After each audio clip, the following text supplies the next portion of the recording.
Welcome to the July Speakers Bureau meeting. Even though we're slightly delayed, we are going to have an excellent meeting. We have as always, a really bang up excellent program. We always say that, but it seems like this meeting is going to be even more special than we've had on so many opportunities in the past. We actually have 5 people speaking and 2 people going for their qualified speaker.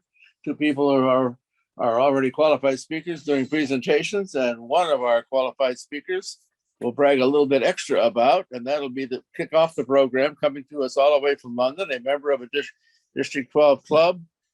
Will be giving he's one of the top 28 in the world, hopefully becoming one of the ones on stage at Nashville. So he'll be at the mid-level. If you go to the online international convention, you'll have an opportunity to see him at that mid-level competition, and that'll be our first speaker. We'll go unintroduced until it's time to introduce him. But I want to give my basic welcome. The first thing I need to say is I noticed, Suzanne, you look a little bit taller than the last time I saw you. I think maybe that yoke of responsibility has been lifted from your shoulders. Now, I can't say quite the same for Morris. I think maybe the yoke is on him now. But anyway, with that, we will go on to, I wanted to mention I sent out a note shaking my finger at some of our speakers who, of course, aren't going to be here, but I started getting some responses from some of our qualified speakers about some of the things they are out there doing in the world. And according to us, first the Andersons did, and we got something all the way from Hawaii. One of our qualified speakers, Diane, is going to become hopefully will become a qualified speaker in another district, and we certainly encourage that. We have a number of people we are cooperative between, especially 3 districts, and that would be District 100. I think it's 46 in Hawaii and us. So I think the more cooperation we can have between Speakers Bureau, the more we can each learn from each other. So thank Diane for sending that information, and some of the other qualified speakers that have been sending us information about what they're doing, presenting at TLI, doing presentations to clubs. And I'm going to come up with an idea. Maybe I'll see whether I get a nod of approval about the idea. Traditionally, we always have quite a number, up to around 40 clubs that are 12 and under. And we always suggested that it would be a good idea for qualified speakers to go out and do that. But how about we try to work really hard at having each one of those clubs with 12 and under, if they want a speaker to come, try to send in, we'll have that count toward one of your required attendances. And maybe we can all help each other. We can help a weaker club. We can help Speakers Bureau with publicity. And that weaker club might have a stimulating program, and it might just stimulate them to do a little bit better. And I'm trying to see, is Morris here? I'd like to have him make an opening remark if you would like to do that. I don't know that I see him. Morris, are you here? He's here. You would like to make any announcements before we get on to the program? Tom, can you hear me? I can hear. Hi, everybody. It's good to be here at Speakers Bureau tonight. Do you have any special announcements to get after us with? No special announcements tonight. Just we're looking forward to a Smedley distinguished year, and we have put together an excellent team of district leaders. Thank you so much, Tom. Well, I was looking for some creative ideas. I'm the table topics master at past district governor 407, and I'm supposed to be, the topic is the first 90 days. So I was hoping to get some great ideas about the first 90 days. Now I have to be creative myself. But thank you, Morris, for being here. Glad to have you here. I've had a few contacts from people who are interested in becoming qualified speakers in the future. I know you're one of them. And let me kind of give you a quick outline before we get into speakers of what's the plan is. Michael, by the way, you're co-chair. Do you have anything to add to our opening meeting? Well, thank you. I love following our district director.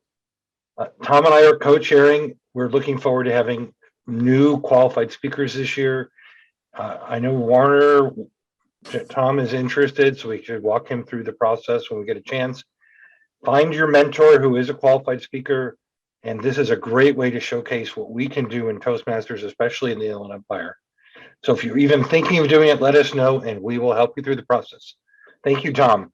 Okay, now let me give you the 6-month kind of basic overall plan. This is July. August is, we have not too many plans in there. We might have opportunities for some of our qualified speakers to give speeches. If there is someone who wishes to seek qualification immediately and not sooner, let me know so that we can get that process rolling for August. In September, we've had so much fun with our theme meetings of Mother's Day and Father's Day in March or May and June that we decided to go with Labor Day theme and another 15, 16, 17 speeches talking about your particular career or life experience or one of the careers you may have had in your life. So I'm sure that will make for an interesting program. Programs are always interesting when we get to know more about our members. And it will be, again, the same basic routine. It'll be volunteers with first priority going to qualified speakers, but we will make sure the program is filled with somewhere between 15 and 17 speakers who can share with their ideas on career for in September. October and November we hope to have qualified speakers going for that. And I said, we're putting feelers out about the possibility of meeting in person at the VA hospital. So we will find that out.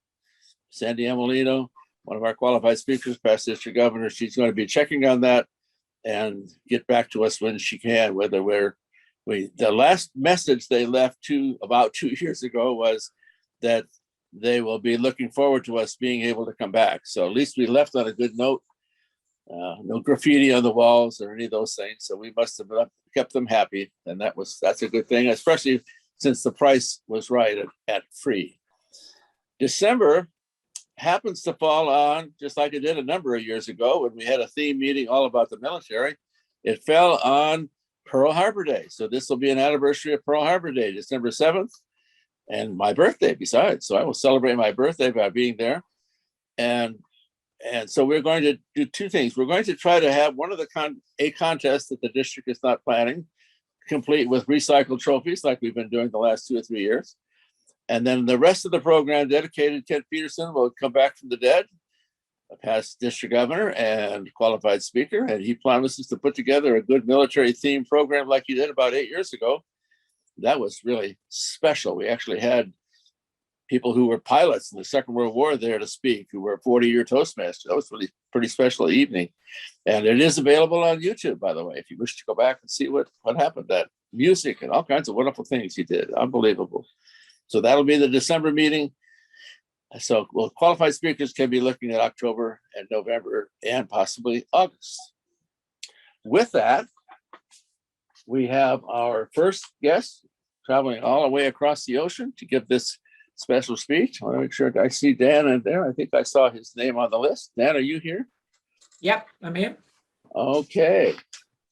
And as is the custom for contests, I hope I get this right. Our first speaker is Dan McGill, the definition of insanity. The definition of insanity, Dan McGill. Thank you. Are you insane? Are you crazy? Doolally? Are you one roll short of a full agenda? Mr. Chair, fellow screwballs, they say the definition of insanity is to keep doing the same thing over and over, hoping for something to change. But do you know who said that originally? Most people think Einstein. But no, he never said it, actually. What about the founder of Toastmasters, Mr. Ralph C. Smedley? He had so many great quotes, didn't he? But no, it's not one of his either. Nobody really knows who said it for sure. But it makes sense, doesn't it? Because why keep doing something that simply isn't working for you?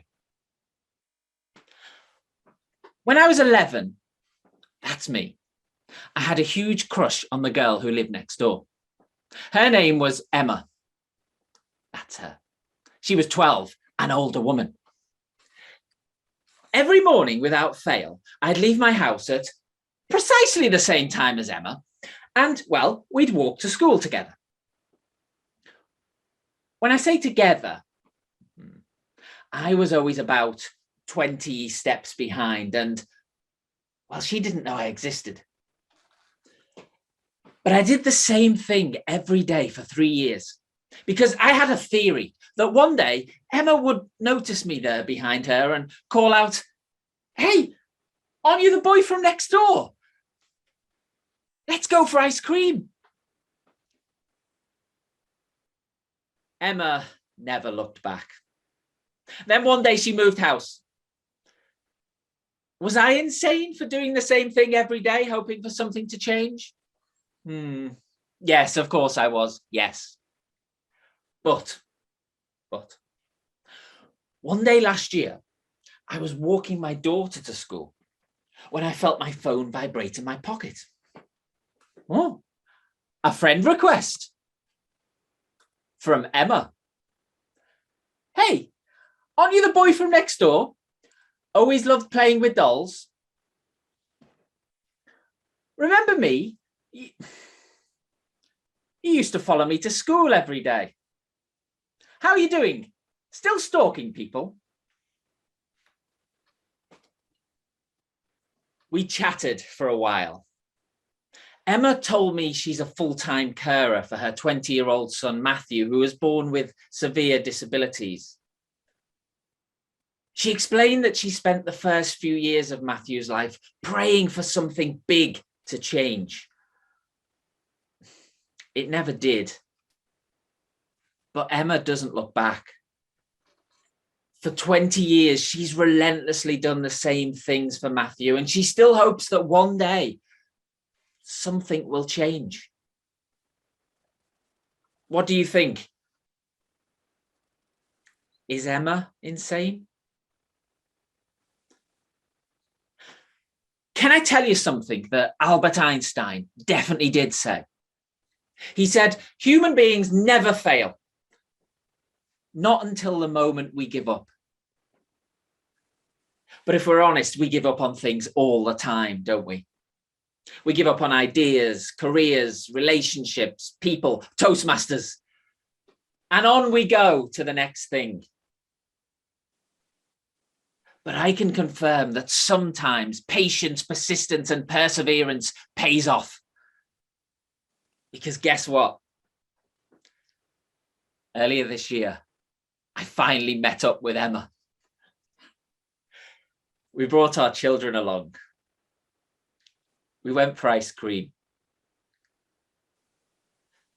Seeing Emma with Matthew that day, understanding a little more about the lifelong devotion she has for her son, I realized that doing the same thing over and over, hoping for something to change, it really isn't the definition of insanity. It's the definition of humanity. It's the definition of beauty, hope, and spirit. Why keep doing something that simply isn't working for you? You might think Emma has no choice. But according to the United Nations, there are currently 60 million children out there who've been abandoned by their families. That's 60 million children who would do anything for 60 million more Emmas. Right now in the world, wars are raging, poverty is soaring. We're told that mental health disorders in our children have risen by 50%. I don't think anything's going to change for the better anytime soon. Which means we need more Emmas. We need people who don't care if their persistence in the face of hopelessness makes them seem insane. Can you join the army of Emmas? Can you make a commitment and keep going?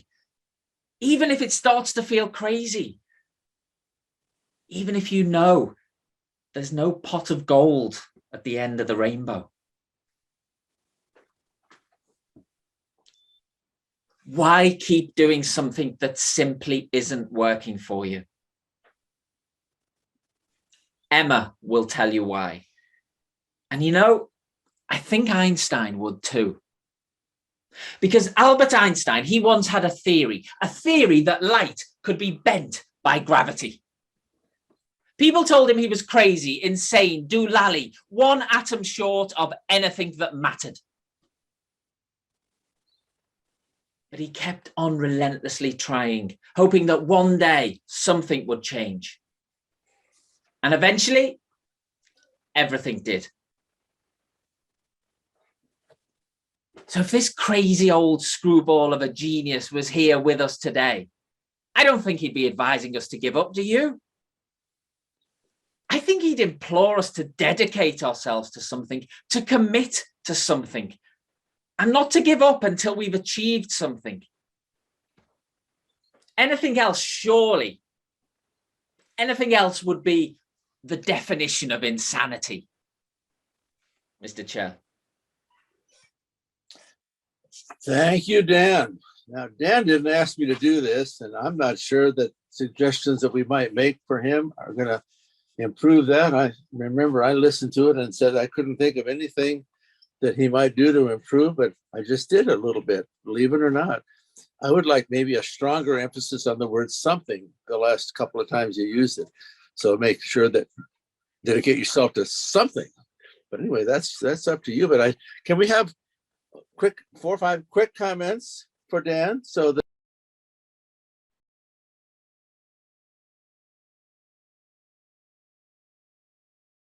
Tom, I think you're on mute. You're muted, Jack. You're muted. okay, yeah, I'm just saying, so I don't know, maybe you didn't hear anything I said. I thought it was okay. The only thing suggested I had was that maybe an emphasis on the word something a couple of times at the end. Anyway, he didn't ask me to do this. Is there 4 or 5 quick comments of suggestions for him to either choose to take to heart or ignore? Anybody?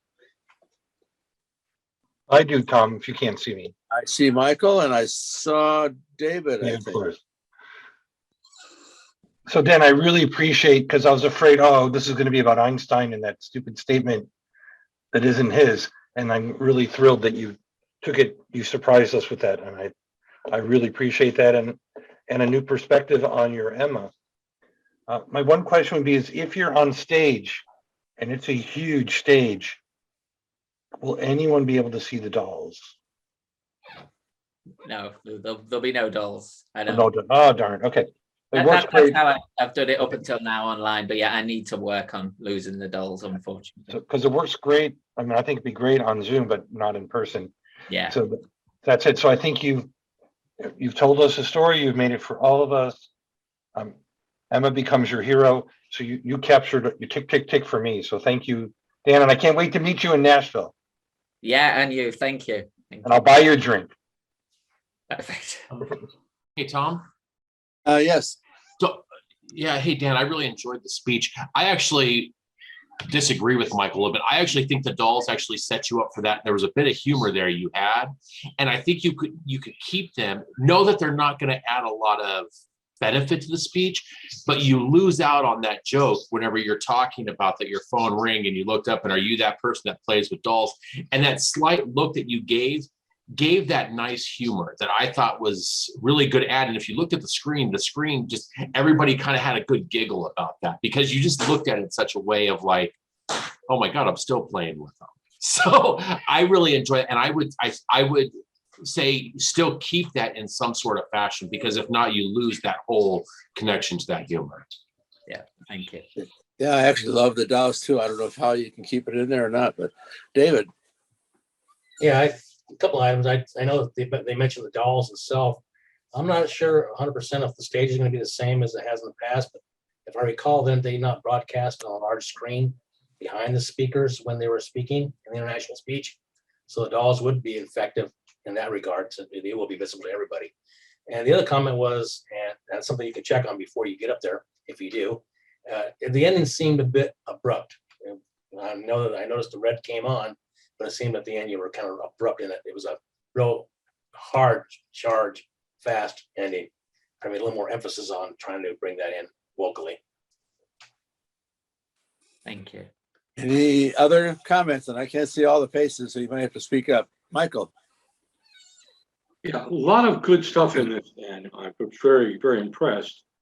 I would suggest that the Einstein thing at the end, his persistence, you need to make that more real to us in the audience. That's where it started to lose things.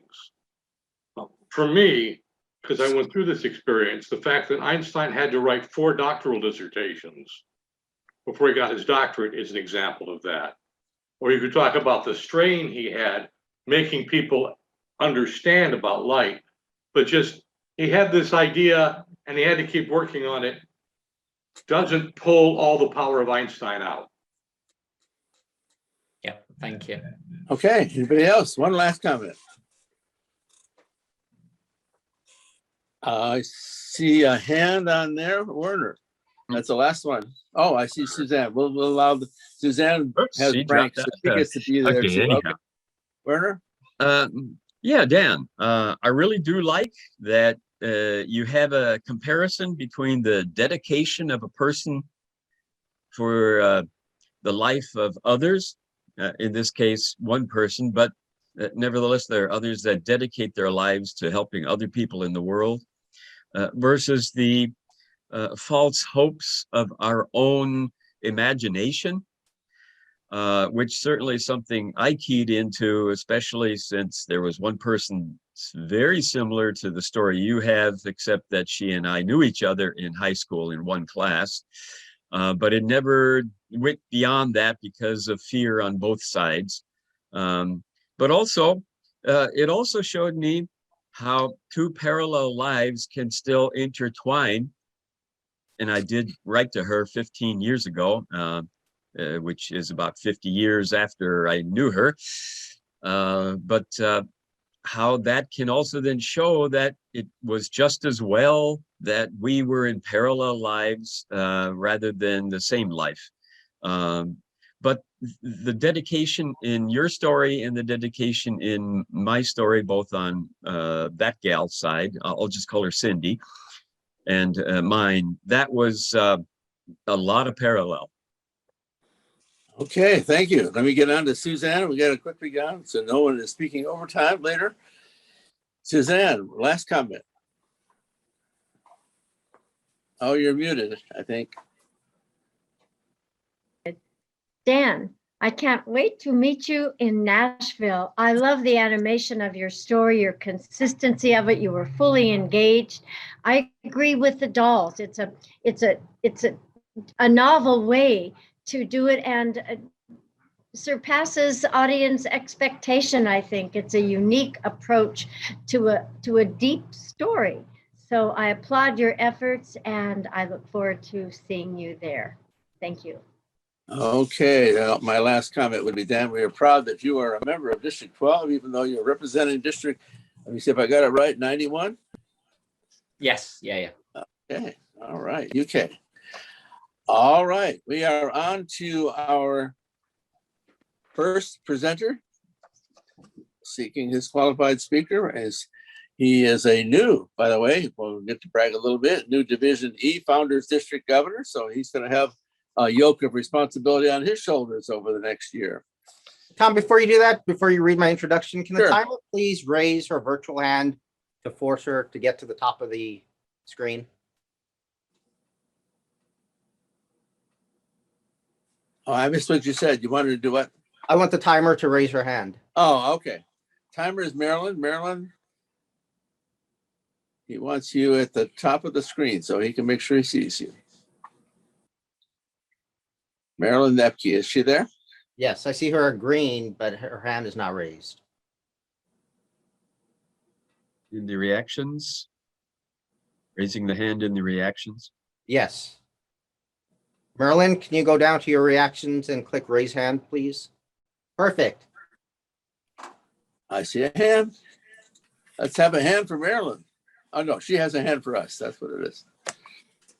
Are we ready to roll while I start this introduction, Kevin? 18, 19, 20 for you. Thank you. Is that true? 18 to 20? We'll go 16, 18, 20. 16, 18, 20. Gotcha. That way I It's won't. okay. Let me get rid of it. Marilyn responds to requests, so we will do that. Kevin is internationally recognized as an advanced speaker and a leader who regularly speaks before audiences from 20 to 2,000. He is a business owner, financial professional, and certified success coach who teaches how to be more, do more, and have more in life. With the recent openness in the area of mental awareness, more and more individuals are discovering they are not alone when they doubt their skills, talents, or accomplishments. May also have a persistent internalized fear of being exposed as a fraud. Today, Kevin will be discussing this syndrome in his speech. Will the real imposter please stand up? Will the real imposters please stand up? Kevin Moniz. Before I begin, in case you don't have me pinned, go ahead and pin me as a speaker. It'll be for your viewing pleasure, and let's get started. As a society, we love to categorize people. We compartmentalize individuals. We have different systems of personality tests. We have different communication styles, leadership styles. I'm sure you've heard of the DISC system, the bank system, the lion, beaver, otter, retriever system. There's also the horoscope, the Eastern zodiac and the Western zodiac. And even here at Toastmasters, we have different styles of communication, different styles of leadership. But in my observation, I like to focus on communication. And through my observation, I've determined that there are 5 what I call categories of communicators. And that's what I'll start with today, because I'll start off with talking about the most common category of communicators. That is the invisible. Those invisible make up the majority of the population, probably 90 to 95%. Why don't you know them? Why don't you see them or hear from them? Because they're invisible. They choose not to be heard. They choose not to be seen. They really have no message to share with the world. In fact, the only time you ever do hear from this group is when they put on their cloak. They take down their cloak of invisibility and spew some vile hatred, hiding behind the anonymity of the internet. Thankfully, here at this group, no one falls into this category, because I can tell that everyone here has some sort of message to share with the world. The next group is the ignorant group. You know these people because they have fancy titles that they stand behind: the CIO, the CEO, the EIO, and they have nothing important, nothing valuable to share with the world, but they do have themselves, and they think that they are all that. Frequently, you'll hear them introduce themselves with, "Hi, my name is Kevin." And you would think that someone who is teaching a group on communication would at least be able to say that name, their own person's name, without sticking in filler words. But this group has a lot to learn, but chooses not to learn it because a title stands in their way. Do we see these people at Toastmasters? Occasionally you will. They hide behind that DTM credential. Not everyone, but there are some out there. You will see them in the future. The next group that I want to share with you is the impressive category. This group has a message, and they're communicating that message. They know the basics of communication. They can speak articulately and clearly. They know who their audience is, and they want to share that message. You see this group, this category of impressive speakers here at Toastmasters, especially at the Speakers Bureau. You will also see them delivering TED Talks, and you will see them at larger conventions because they know they have a message that is worth sharing. They have an audience. Are they perfect? Not yet, but they are getting there, and they know it. They know that by delivering that message, by practicing over and over again, they can move over to the last category, the influential category. When you hear this category of communicators, you think of these big names, such as Tony Robbins, Zig Ziglar, Les Brown. But are there others out there? Really quickly, if someone wants to turn on their mic, unmute themselves, yell out some names of influential speakers that you know of. Eric Thomas. Someone Thomas? Anyone else? Simon Sinek.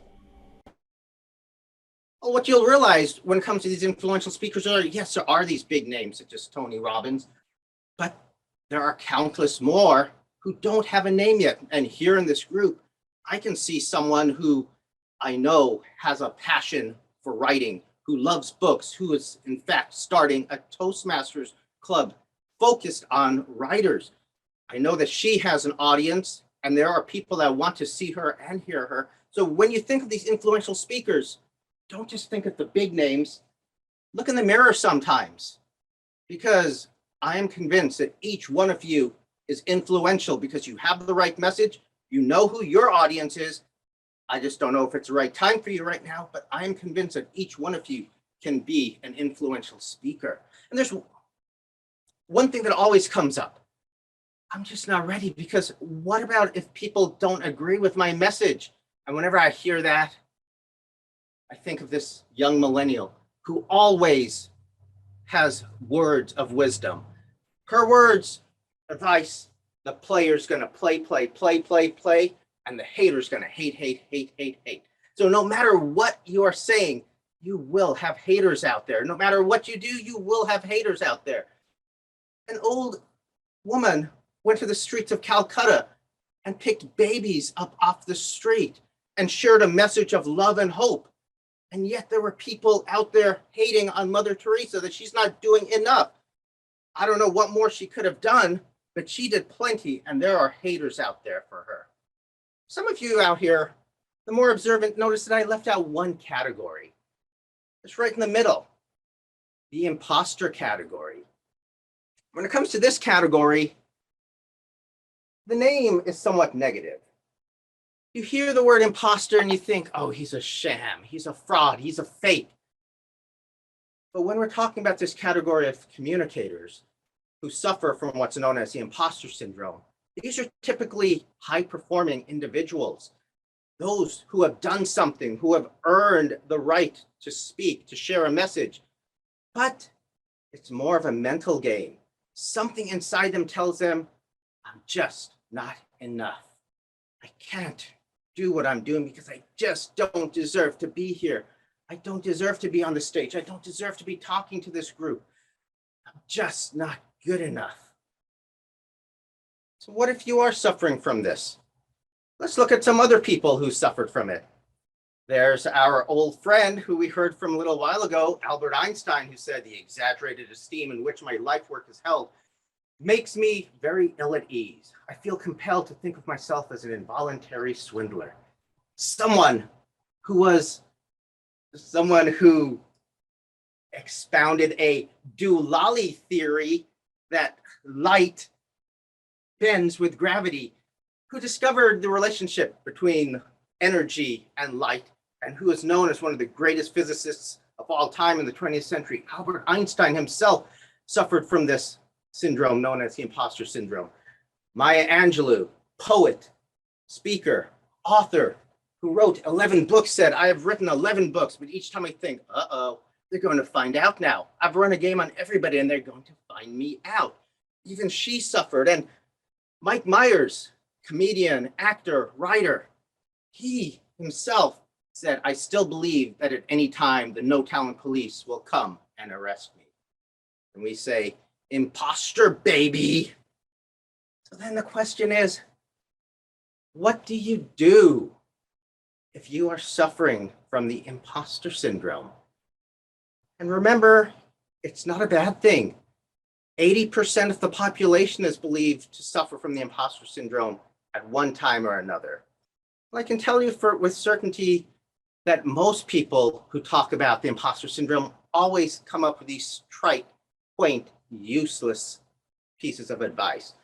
Oh, it's all in your head. Yeah, we know it is. It's in our head, but that doesn't help the situation. Or just get over it. Well, we wanted to just get over it. Doesn't it take some time and effort and hard work? And yes, it does. Or maybe it's just a phase you're going through.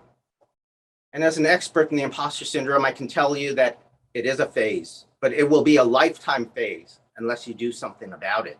So then what do you do about it? What is the solution? To begin with, There is no solution that someone can give you in a 5 to 7 minute speech or in a 20-minute TED talk or in any one-day seminar on the imposter syndrome. It takes a while, but I will give you some tips and tricks so that if you are suffering, if you are one of the majority of the population, you will at least know about it and know what to do. So we're going to start off with one of the things that you can do, and that is to know the signs. What are these signs? Feeling lucky. You've accomplished a lot, you've done a lot, you've seen a lot, and you've shared a lot. But do you deserve everything that you have accomplished? And I would say yes. Students, after they have their PhD, sometimes think, oh, maybe I didn't deserve to get into this school. I just got lucky. And while there is certainly a luck factor involved in everything that occurs, it's not the main reason. Each one of us has done something worth sharing with others, and our personal efforts are worth far more than mere luck. So don't feel that what you have accomplished is just because of luck. Then there's accepting praise. Oh, well, it wasn't really that good. You know, it was more of the team that helped out. Maybe you should praise them, and I'll just stand back and sit on the sidelines and let everyone else get the credit when you clearly deserve praise for what you have done, for what you have helped others to do, and for all that you say and do. You deserve praise, and you need to start accepting that praise. And if you can't accept that praise, that is a great indication that maybe you are suffering from the imposter syndrome. And apologizing excessively. Oh, I'm so sorry. No, it's okay to apologize when you've done something wrong. But there are many individuals who have done absolutely nothing wrong, and you will hear an apology and you start wondering, what are you apologizing for? You've done nothing wrong. And these individuals, they tend to apologize repeatedly throughout the day, even though they have done nothing wrong. So if you are someone who apologizes excessively, you know that when you speak, you hear the words or come out of your mouth, and you make a mental note. In the same way, if you hear, oh, I'm sorry, oh, please forgive me for that. If you hear that come out of your mouth excessively, this could be you that I'm addressing directly. So we looked at the different signs about feeling lucky, about apologizing excessively, about accepting praise, but there's other signs also, such as being paralyzed with fear, feeling unworthy, setting unrealistic standards for yourself, or hiding your confidence. And that's all for a future talk because we need to move on. So we looked at knowing the signs. What else can you do? Delay perfection. Perfection sometimes is the enemy of good enough. How good are you? Are you good enough to speak on whatever topic that you are passionate about? There's a famous saying, in the land of the blind, the one-eyed man is king. And I know that each one of us here have something that you are passionate about, that you know more than others. Maybe you don't know everything that there is to know, but you know enough, you know more than others, and they want to hear your message. How much should you know? When I think about that question, I like to think back at my software development days. We needed to get some great, fabulous products out into the marketplace. And whenever something is being developed, the developers always think, oh, it's got to be perfect. It has to be 100% bug-free. It needs to perform exactly as expected. But there's a phrase that came up in the life cycle of software development, and that is MVP. And it's not most valuable player. When it comes to software, it means minimum viable product. So what is a minimum viable product? Let's use an example of a car. As a speaker, as a leader, you want to be that Ferrari. You want to be at the top of your game. But you don't have to start there. It's a journey where you can get there eventually. Even when you look at a Ferrari, at some point, it was nothing but pieces of metal, nuts, bolts, plastic, and rubber that were put together over time. At some point, it became a usable car. Think of this. If you're a very nice car, you are ready. You don't need to be absolutely perfect. You just need to be good enough. You need to be that one-eyed person in the land of the blind to share your message. A very nice car is perfect to get you started, and you have to start in order to perfect yourself. You don't have to be perfect to start, but you have to start in order to be perfect. And sure, as you progress, starting with your minimal viable product, you can eventually become the Ferrari. You can be a world-class speaker, a world-class leader. You can be more, do more, and have more. But it all is a journey that takes time. And the third thing I want to say, if you are suffering from the imposter syndrome, and this sounds counterintuitive to a message that we heard growing up in the 80s and the 90s and the early 2000s, when McGruff the crime dog would tell us, just say no, where Dare would teach the kids, just say no, where Officer Friendly would say, don't do drugs, just say no. I'm here to tell you, just say yes. Say yes to opportunities. Say yes to being a district leader. Say yes to giving a speech. In fact, when this came up, oh, well, we have an opening at the Speakers Bureau for a qualified speaker. I don't think I'm ready. Maybe we can skip July. Maybe I can do it in August or September. Maybe then I'll be ready. But then that wouldn't be saying yes. So my answer is, yes, I'll do it. And I'll fall back on the words of Richard Branson. Richard Branson, who said, if someone offers you an amazing opportunity and you are not sure you can do it, say yes, then learn how to do it later. So always say yes to those opportunities. No matter how difficult it may seem, there's always others who can help you. There's always others who will pull you through. Say yes to any amazing opportunity. If you have an opportunity to speak to a group, I don't care how big that group is. If you have an opportunity to speak at a district event, a division event, or even an area event, say yes. So we looked at all these different steps, knowing the signs, delaying perfection, and saying yes. But in addition, there's a large number of additional steps. Understanding fear, finding a coach, being kind to yourself, fighting feelings of negativity, tracking your success, and understanding that you are not alone when it comes to the imposter syndrome. Once you know all of these steps, that's when you can start working to improve yourself and overcome the imposter syndrome. And I don't have time today to talk about all of these. These will be for a future speech. I will leave you with the words of J.K. Rowling, who said, some failure in life is inevitable. It is impossible to live without failing at something, unless you live so cautiously that you might as well not have lived at all, in which case you fail by default. Back to you, Mr. Toastmaster. All right. Thank you, Kevin. Well, this is the part of the speech where we have the qualified speakers in the audience get a chance to make contributions and suggestions. We have traditionally we set aside about 10 minutes for that. And we don't follow the rules that we did 15 or 20 years ago, or 15 years ago, at least the Speakers Bureau started, where you're not allowed to say anything good. But let me see whether if I can see some members of our group of qualified speakers, and maybe they have some suggestions for his presentation. And let me look and see if I see any hands at this point. And I don't see everybody, but if you are a qualified speaker, you have a comment or suggestion, let me hear from you, since I don't see. Enel has her hand up, Tom. Who does? Enel. Oh, okay, go ahead, Hi, everyone. Welcome. Thank you. Kevin, thank you very much for. You're kind of quiet. I don't hear you. Maybe everybody else does, but. A little louder. How's that? Is that any better? I can hear that. Okay. All right. Great. Kevin, thank you very much for joining us tonight, and thank you for your energy in regards to this particular topic. I will limit my comments to give others room and space to speak into this.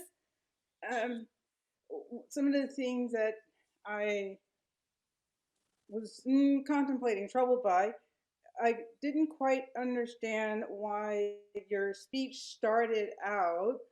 It felt to me as though you were vilifying certain groups, and it was very early. So, like, you put people in the box. Yet you talked about people being in the box, but then it appeared that you put them in there. So you grouped a whole lot of people into that CEO group, and categorize them as all having the same motive or whatever in mind. And then there was another group, the individuals who are invisible, and you talked about how they all sit on social media and they're behind the scene and they spew out these nasty things. I thought that was just too broad to put everyone in that category, and quite frankly, it sounded a bit negative to start a very encouraging and inspiring speech with something so harsh. I'll leave some of this stuff in the middle out. I didn't quite get, I got lost. Is the real focus imposter syndrome or these 5 categories of communications, which I don't know if those are validated or not, but they just sort of seemed over here and over there. So it was hard to keep track. Later, I felt, oh, it's really about that imposter. I think maybe you have enough content to build something strong just on this whole idea of imposter syndrome without losing us in all these other spaces. And the last thing that I would share is your speech ended on a low. It ended on a negative. You said, if you do this, X, Y, Z, you failed. That's going to be probably the one thing. They're going to hear the first thing you say or the last thing you say, right? So maybe consider finding a way to end that last statement on something that you really want them to walk away with. And if they got nothing else, they got that. So thank you for giving me the space to speak into it. Okay. All right. Do I see, help me with this too, Michael? Do I see any other people with comments? Werner, you're gonna have to wait till we do the QSs first. Make sure the QSs get a chance first and then. Well, Dave Force is in my corner. He doesn't have his hand up, but he says he'll go next. I was trying to find my reaction. Oh, I see David, yes. Kevin, very interesting presentation. There was a lot of information and I felt that it was just difficult to follow. I noticed you touched upon the first 4 categories somewhat slightly. And when you got into the main category, I guess the body of the speech itself was the imposter.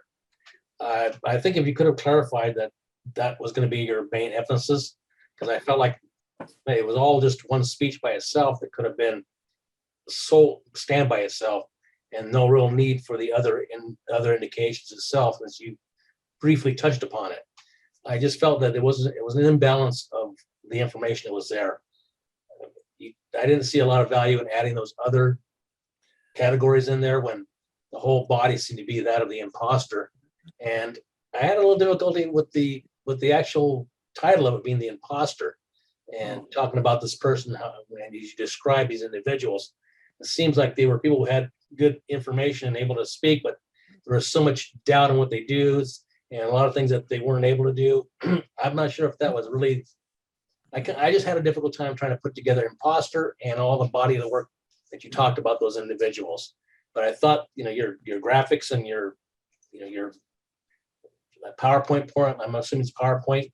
I'm not real familiar with all that stuff, but was well done. You went through it quite well. But I had a difficult time kind of putting together imposter and the body of the speech itself. I thought maybe a more positive aspect of those speakers would have been a better title for that category. Thank you. Okay, do I see another hand raised? Michael, I don't see a number of qualified speakers, but okay, then I guess we will. Tom, hold on. Angie had her hand up. Oh, good. Okay. Hi, everyone. You're on mute. Can you hear me? Angie, louder, Angie. Okay, can you hear me? How about now? Oh, we're not hearing you.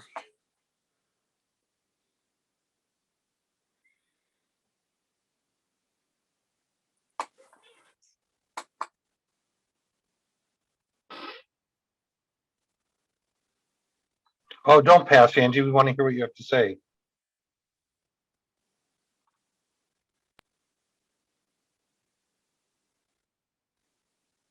All right, Angie says she can't. You want to try again, Angie?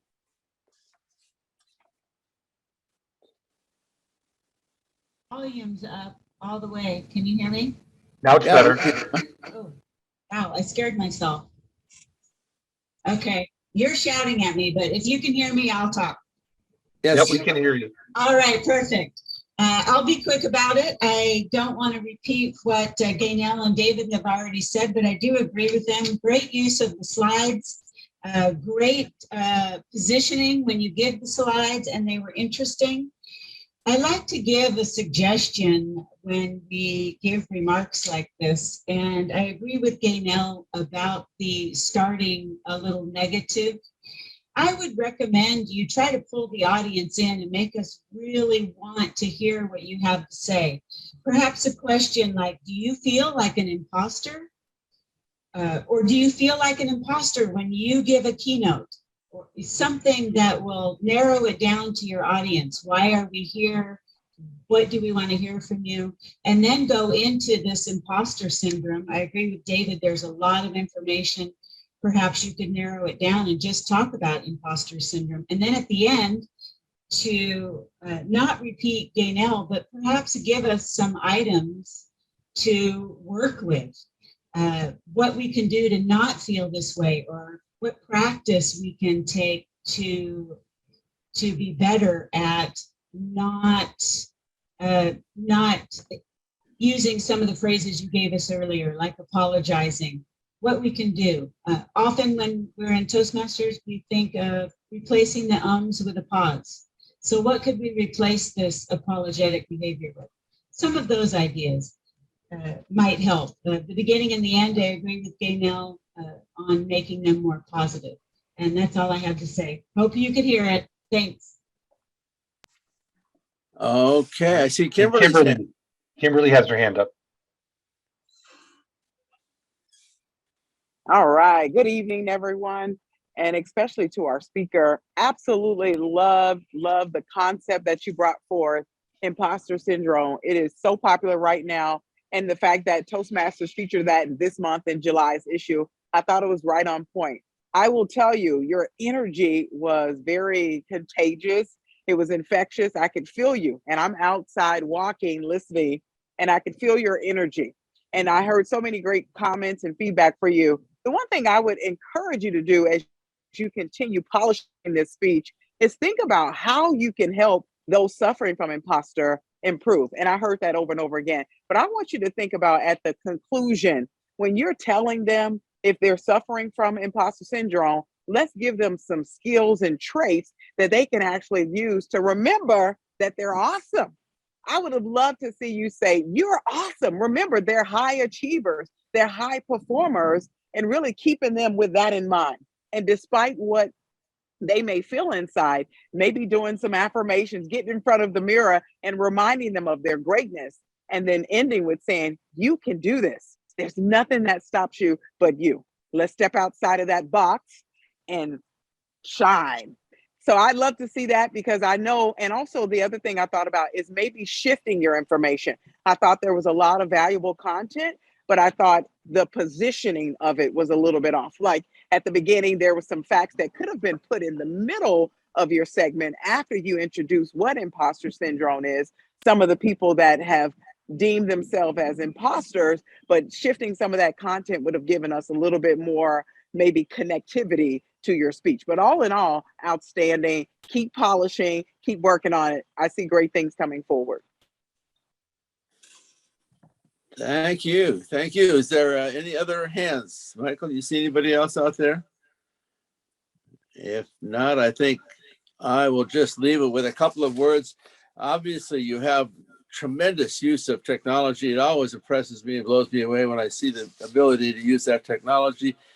Obviously, a topic of value. I'm thinking this would be a great argument just to someone joining Toastmasters, that I know that there would be millions out there who wouldn't have courage enough to join Toastmasters because they don't feel they have something to add and something to bring to the table. So as a pure motivational speaker to each of us to try to step out, as you mentioned, join Speakers Bureau, whatever it is, whatever suggestion I couldn't be the manager, but I maybe have a greater level of focus on purely inspiring people and motivating people to get beyond that lack of self-confidence to try things, and maybe a little less time spent on the other aspect. They could be mentioned, but maybe a slightly less time, but dial it back a little bit. But you obviously have the professional appearance, the vocabulary, the technology, and the ideas and the thought patterns to be a qualified speaker.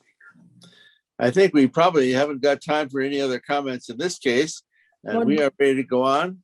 Because Warner wanted to say something. Well, no, put that.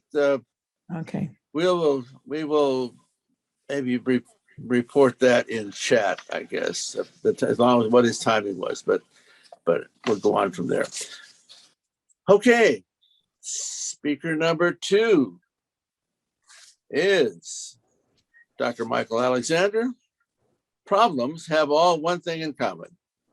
They can't be solved with traditional thinking.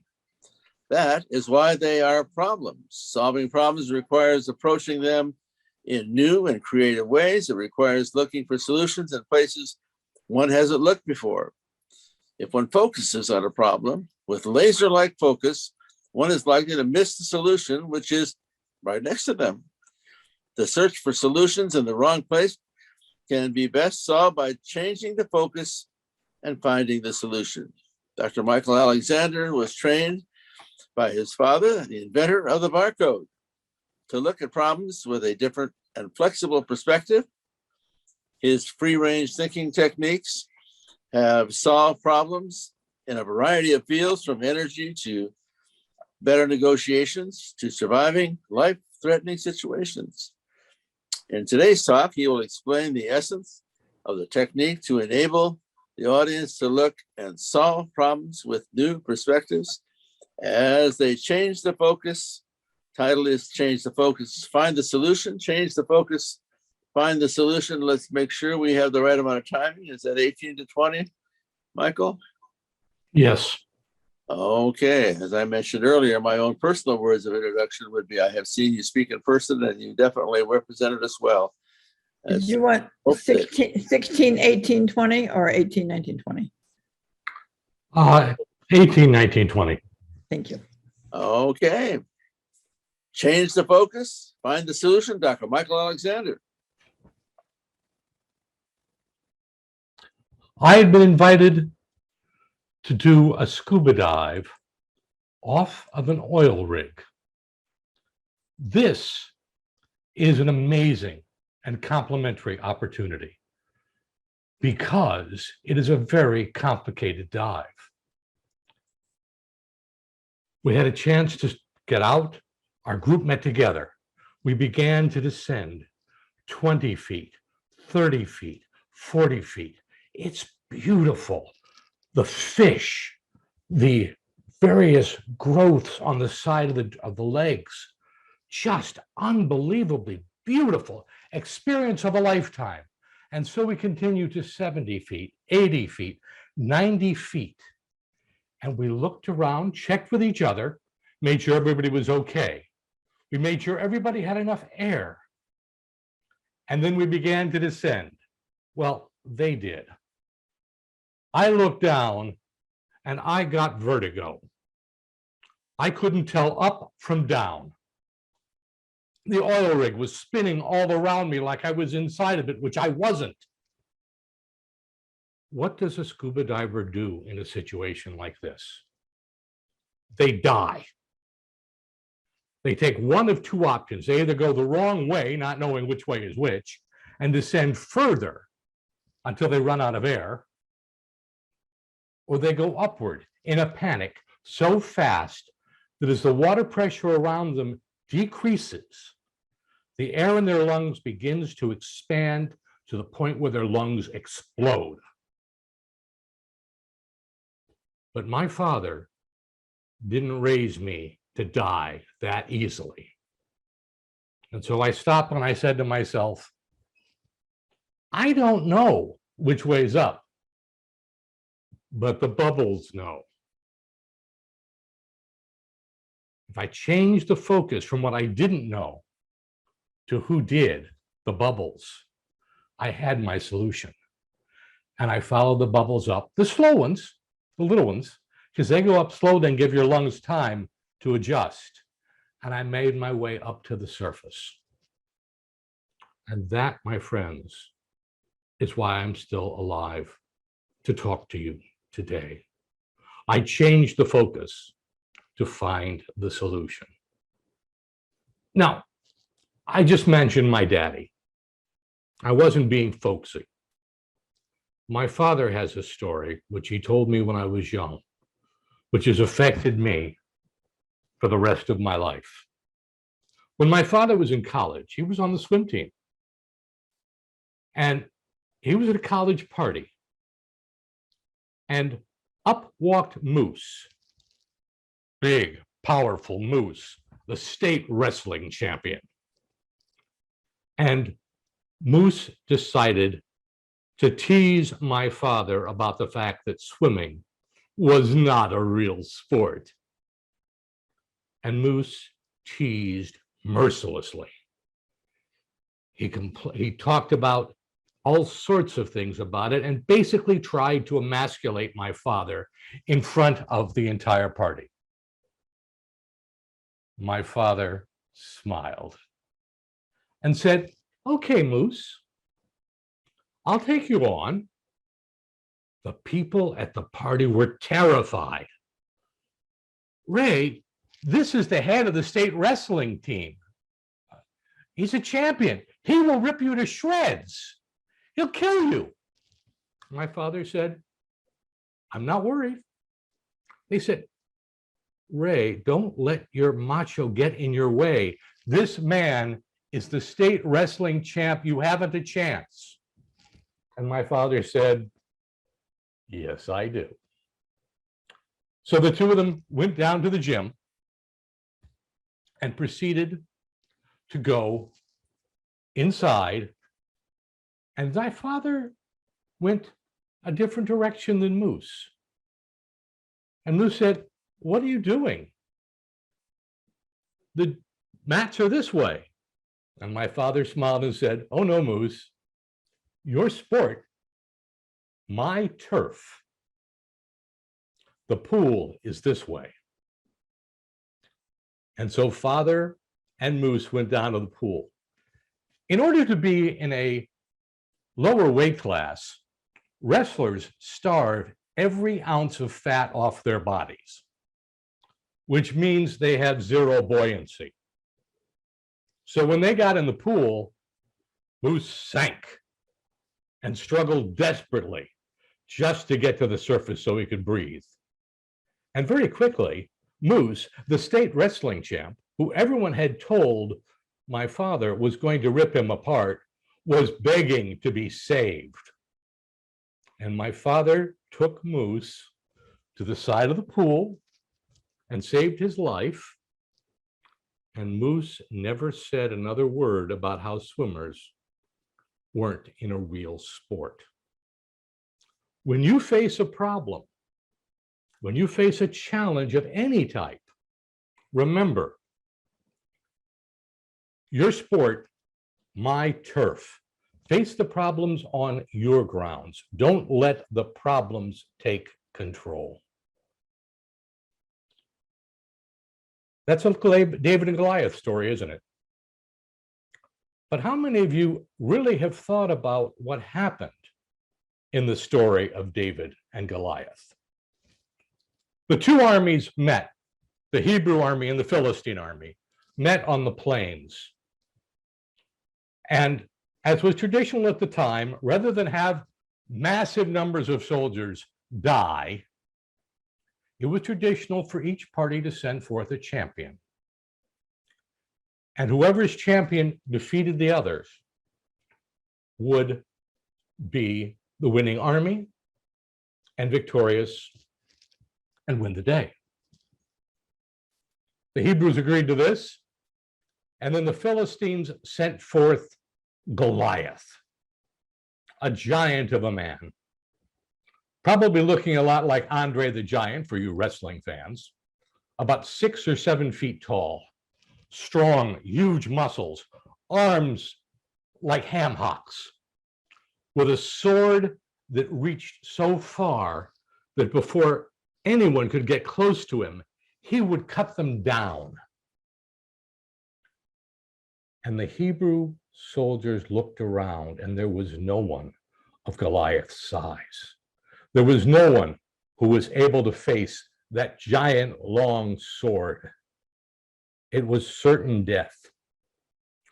And they didn't know. They had to choose a champion. And suddenly, a young shepherd lad stepped forward and said, I'll fight him. And the Hebrews were torn between sympathy for this young man who was prepared to die to save their lives, and relief that they weren't the ones who were going to face that giant sword, those huge arms, that tall, powerful man. And the king said, there's not much I can do for you, but I have the best armor in the army. Put on my suit of armor. And David said, no, that'll just slow me down. He's crazy, they thought, but at least it's not me.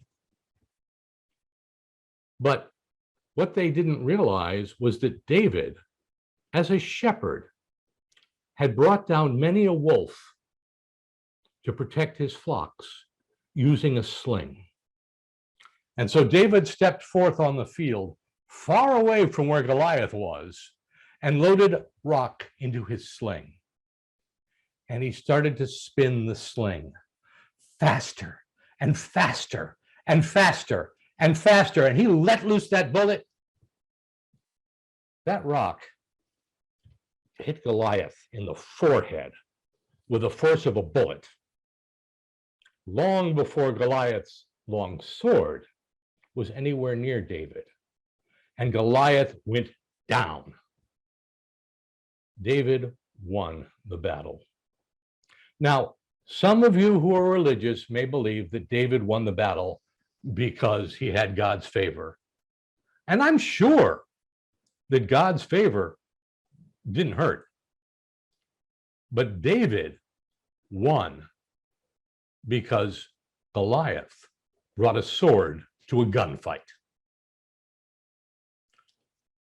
When you face a problem, do you realize it's a gunfight and not a knife fight? Do you bring different tools, or do you let the tradition get in your way? My friends, change the focus from that long sword.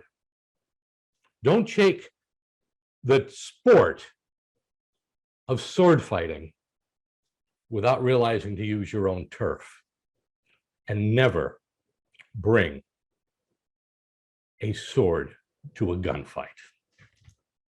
Now, let me give you an example, a chance for you to work through these kinds of problems. Every now and then, a truck won't realize how tall it is, and it will get caught under a bridge and wedged in. It can't get out. It can't back out. It can't go forward. How do you solve the problem? Lots of spectators will come forward and they'll tell you how to solve the problem, which involves basically lifting the bridge. You can't lift a bridge. Or slicing the top off of the truck, which is long, slow, hard, and very, very damaging if you can do it at all. They can't move. They can't change. So how do you solve the problem? The answer is, and this happens actually a lot, you let the air out of the tires. You don't concentrate up here. You let the air out, the truck goes down, and then you can back out. So when you face a problem, don't focus here. Don't focus here. Look at the whole picture and see what else you can change, what you can do differently. That's how you solve a problem. Now, I promised you a little bit of background on my father and the invention of the barcode. My father was an engineer, and he was a brilliant engineer as far as I'm concerned, but I'm his son. I'm kind of a little biased. But The invention of the barcode didn't require engineering acumen at all. It actually required about 3 seconds of my father's time, and yet it revolutionized the world. My father, basically speaking, my father was going down from lunch at work, and he stopped by his friend Frank Stite's office. What are you doing for lunch, Frank? Nothing, I'm free. Let's go to lunch. So they went down, and my father said, so, what you working on? I'm working on a way to identify railroad cars. You see, when one company's cars ride on another company's tracks, they pay a toll. And they identify those cars by numbers written on the side. Well, let's face it, it's a union job. And the guys who read them are kind of old, they're kind of squinty-eyed, and they're close enough to retirement in many cases. They really don't care if they invert a few numbers. So the National Railroad Association has said, can you find a way to identify the cars automatically? And my father said, okay, how's it going? And Frank said, I've got colored strips. And when the train goes by, I've got a little reader that reads the strips and reads the numbers that they represent and identifies the cars. Sounds great, says my father. Yeah, said Mr. Stites, but there's a problem. The problem is the cars go by so fast that everything blurs. And I've tried everything. I've tried faster computers. I've tried better algorithms, tighter sensors. Nothing works. I can't beat it. It's impossible. My father smiled and said, well, here's what you do, Frank. You take these strips and you turn them sideways. And then you read down at your own pace as the train goes by. That was enough of a change to make the barcode work. Not a long time, but he didn't concentrate on how do you do this faster. That was the problem. He said, how do I keep that from being a necessary problem to solve? Now, for those of you who are wondering, my father worked for Sylvania full-time at the time, and this was a Sylvania project, so he got paid a $25 bonus. And then Sylvania made some mistakes in the applicable implementation. The company went to part-time, and so my father, the inventor of the barcode, actually lost money on the deal. So don't always think that things are going to work out for you just because you had a clever invention. But he had pride in it forever. And by the way, if you're wondering, my father brought me into the office occasionally while that was going on. And while I was there, he had me type some numbers into the computer. So technically speaking, I worked on the invention of the barcode. Part of the point of this story is the change, but it's also that not always the experts are the ones who know what's going on. In fact, sometimes the experts get it very wrong. And to really further embarrass the world, I'm going to talk about at least 2 occasions where monkeys were smarter than people. They did a very simple experiment. They wanted to see, basically speaking, if apes were smart enough to put things together. So they brought in a small monkey and they hung a bunch of bananas high up, higher than the monkey could reach. And they put a bunch of boxes into the room to see if the monkey was smart enough to stack one box on top of another, to make stairs so that he could reach the bananas. You think the monkey did that? No. The monkey went over, grabbed the hand of the tallest researcher with his clipboard pulled him over to underneath the bananas, climbed up the researcher, and grabbed the bananas easily. I don't know what they proved, except the researchers don't always know what they're doing. That's not the only time researchers have underestimated monkeys. There is a wonderful experiment where they knew that chimpanzees were afraid of fire. For those of you who are not aware of it, although chimpanzees are our closest living relatives, they cannot swim. So what they did was they put a chimpanzee on a raft, gave him a bucket, and lit the raft on fire to see if he was smart enough to take the bucket, dip it in the water, and put out the fire. You know what the chimpanzee did? He urinated on the fire. Not a solution you probably would come up with, but you know what? He wasn't forced in the focus that you have. He used his own. Now, the last story I'm going to tell you is about a man who was condemned to death.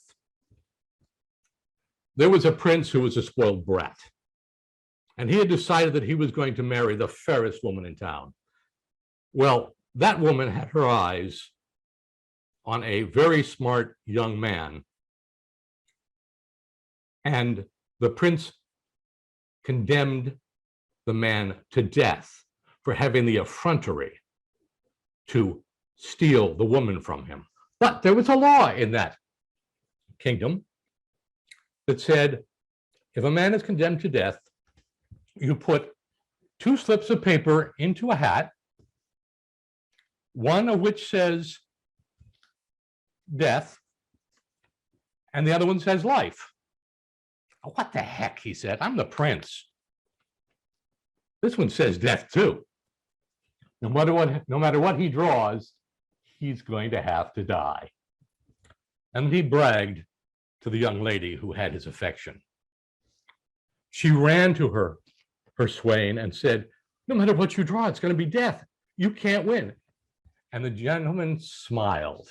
She said, don't you understand? You're going to die. He said, no, I'm not. And so they gave him the hat.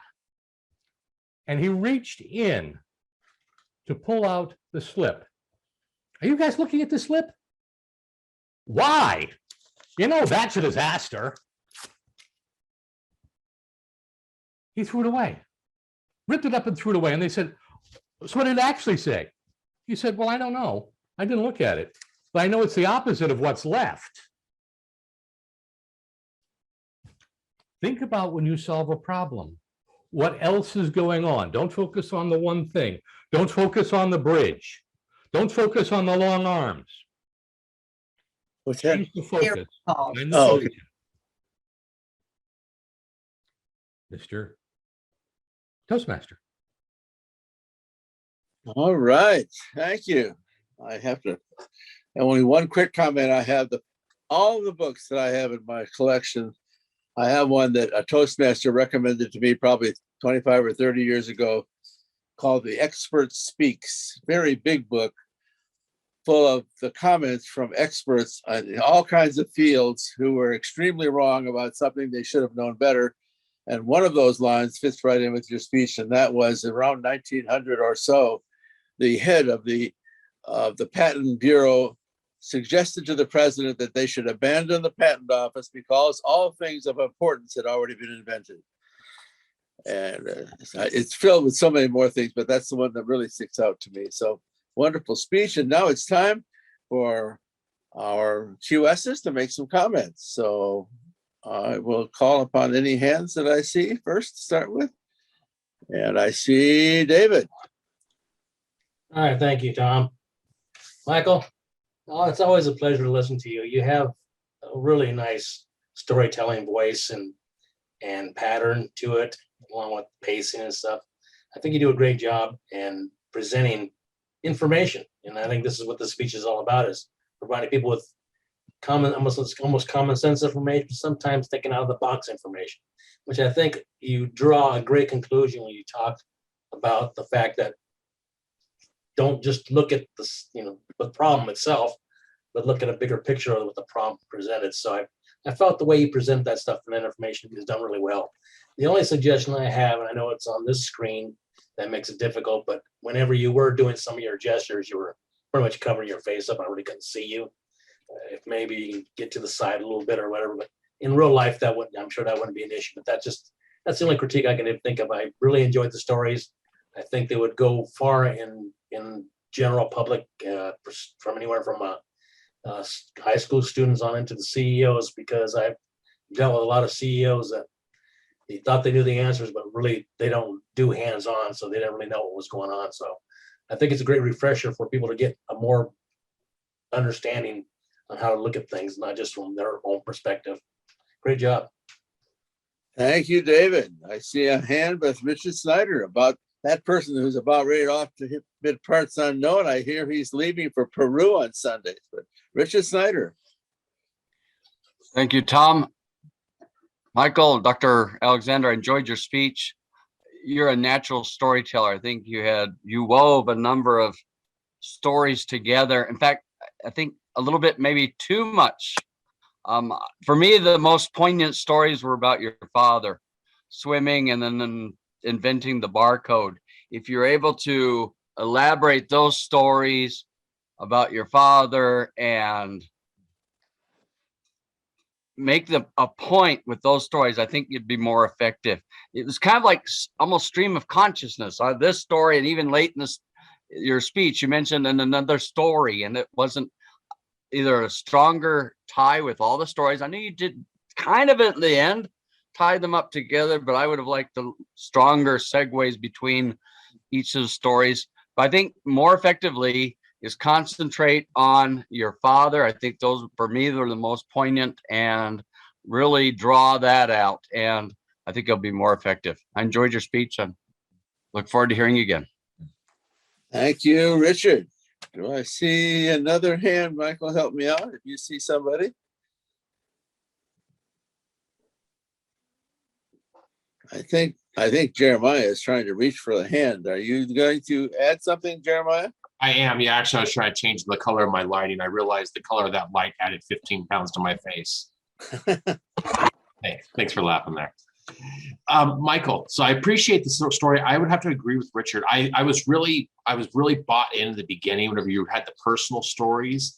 And then as you started going on to the other ones, it became so many stories that I think I actually started kind of losing what the original point was throughout it. So I'd like to really see that refined and maybe elaborate a little bit more on those. There was a lot, you do have a very kind of standard tone as you're talking. I don't really hear a lot of vocal variety as you're going through. There was a couple of parts where you did, and you really used the pauses, but I would like to see a little bit more vocal variety, but really just really refine and build on those stories and really try to keep it down to maybe 3 if you can, because that way it also helps us keep it through. If you do go through a lot of stories like this, what I would suggest is almost like a connecting phrase or a callback maybe to something of an earlier story about how they relate or something of that sort. So that way it keeps us involved in that.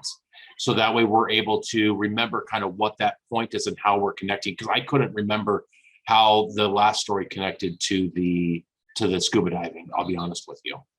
So thank you.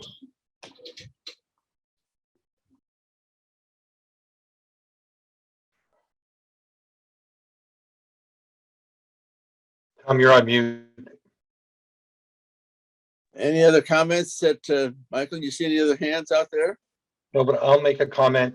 So Michael, I've heard the speech now 4 times and I like it more each time. And well, I remember the last one, I totally forgot what your father did with turning it sideways. And I actually find myself saying, okay, how would Michael Alexander tell me to look at this to solve this? And try to think of something completely different. So it's actually changing the way I look at problems, and that's how I decide whether a talk is worthwhile or not. And I think people want to hear this. Sure, you could trim a few stories out and elaborate on some of the others, but I love the stories, and I think this is something that people want to hear and would benefit from. Thank you, Tom. One example that impressed me in terms of storytelling is that to be able to tell a story that probably 99% of us are familiar with, and that is David and Goliath, and still bring it alive, rather than make it sound fun and original. So I was impressed with that. And as I said, I've seen you speak in person, and you are great with an audience, which is exactly what we're looking for in terms of speakers to go out into the world and share the message of what Toastmasters can do and make that communication to other organizations. Seeing no other comments, I might entertain a question or two from a non-QS. We haven't got much time for that, but if I see any, up to 2 hands from non-qualified speakers who have any comments, real quick comments. Marilyn has her hand up. Okay, go ahead. Yeah, I was just thinking the repetitive phrase, and actually you did this a couple times after each story. You just say at the end of each story, change the focus, find the solution. And so that's a repetitive phrase. Might help. I don't know. It was excellent. I really totally learned and enjoyed it very much. Thank you. Okay. Any other quick comments? Okay, Michelle, did you have a hand up there? Sure. My comment was actually ties on directly after Marilyn's, is that I felt like there were 2 different points. One was your sport, my turf, and the other one was whatever the problem is, change your focus, find a solution. But I believe that was the main. And so if you're going to pick a phrase, if you're going to beat it multiple times like you did with your sport, my turf, that's risky because you could do it once for a particular story, but when you hit it multiple times, it almost sounded like that was the theme. And then I'm trying to go, well, wait, how does that fit for that? And something didn't fit. And it just made it a little confusing for me to to try to tie each story back to one of those 2 points. Okay, thank you for that, Michelle. Anybody else? I don't see any other hands, and so let me encourage QSs to submit their votes to Rob, just as they did on speaker number 1, or our first qualifying speech. And now we are ready to get on to our first speaker in terms of those who are all very qualified speakers, and we will have Michael Osier will be presenting, quote, unquote, another roadside attraction, telling stories through photography. The best camera is the one you have with you. Learn Michael's lesson on finding the best photograph to convey your story, focusing on his bucket list 7-week cross-country retirement trip in October, November 2021. And I forgot to ask. Michael Osier. Marilyn, yes. Yeah, 13, 14, 15. Gotcha. Okay, Michael, you got it. Thank you, Tom. Thank you. Another roadside attraction. As Tom said, the best camera you have is the one with you, whether it's a phone. For me, it's an iPhone 13. Our trip started at the end of September, thinking the weather would be perfect. The first night at Crater Lake, look what happened. So you see that top left picture, that's our vehicle, our SUV Ford Edge, covered in snow, even the Crater Lake sign. And by the way, I never did get to see Crater Lake. And there, Eva and I freezing to death on the very first night of our trip. And by the way, that was the only snow we saw the whole trip. This is what I would call a series. And what makes a series? When you take a picture or take a variety of pictures, how do you tell your story? So Ben McKechnie says, look at the small details in a single frame. If you're going to do a series, have each part of that series tell a story, plan ahead, narrow, trim, exclude. You all have friends on Facebook that post 52 pictures from their barbecue. No. Narrow it down to the 2 or 3 best. Or ones that tell emotions and still remember that you still have to have a picture that people can see. Now this picture here, oh, this is called the Cathedral in the Woods outside of Hot Springs, Arkansas. I'm very proud of this picture because it came out beautifully, and you feel the immensity of this, and that even a Jewish guy like me would love to get married. Well, I wasn't married in this cathedral. Don't you feel the light, and don't you feel close to God just from that picture? Oh my. So that's my small details in a smiggle frame. So what we did, and I didn't know this at the time, we were 45 days, 22 states. I did a daily blog on Instagram, never more than 10 pictures. And you have to have a focus. It was national parks, eating breakfast in diners, whiskey distilleries, and visiting family and friends. Let's see how I did in our story. One of our first stops was in Coeur d'Alene, Idaho, northern Idaho. Now, this is a series, but each picture could stand by itself. On the far left, you see my wife, Eva, holding that pumpkin. Is she exuding happiness? Look at that. She's thrilled to find the right size pumpkin for her. That's my granddaughter and her new husband, Mason, holding, I call it a ghost pumpkin. And none of us had ever seen a pumpkin that color, and there they are. And look at that sardonic fellow wearing the Idaho hat.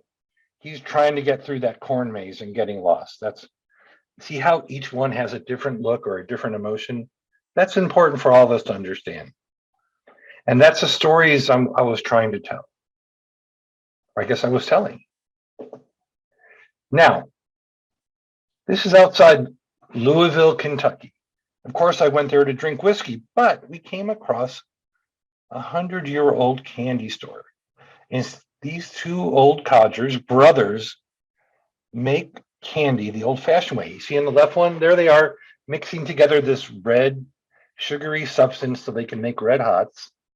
And the middle one, that's him heating it up. See, he's got that spatula. And then they put on the right side, you see them putting it through equivalent of a pasta press to make those candies come out. And then they drop the candy on the counter and it makes little red hots. I can taste those. Can you feel that? And these guys have been doing this, they're all in their 70s or 80s for 50, 60 years, 70 years, and they haven't changed a thing.